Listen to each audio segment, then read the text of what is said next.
I'm going to start by talking about what the hip actually is.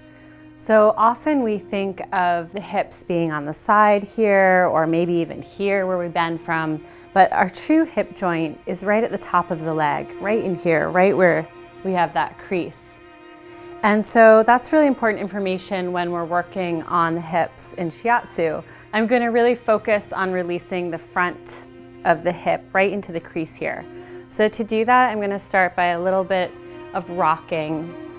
This is called Kembiki, which is a Japanese word.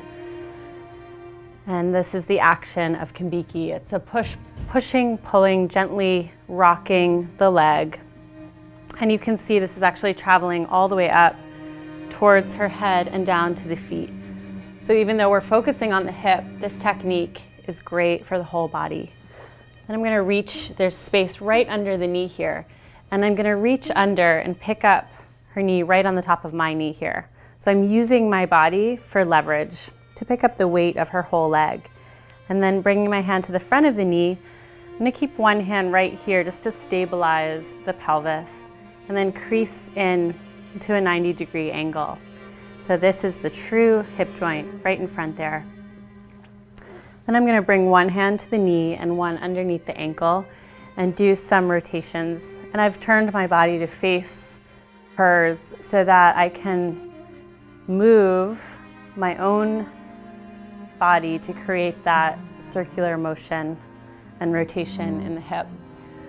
So I bring my hips back and forward, and that's what's making this rotation of her hip, rather than me staying still and muscling to do it. I'm using my whole body. Really important in Shiatsu.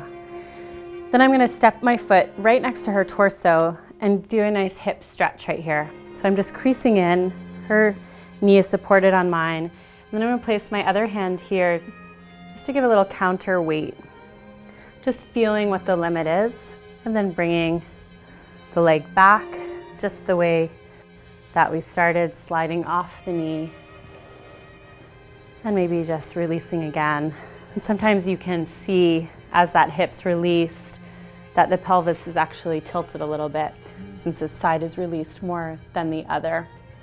So that's a great way to release the front of the hip, and again, all of the energy pathways that run through this area up and down the length of the body.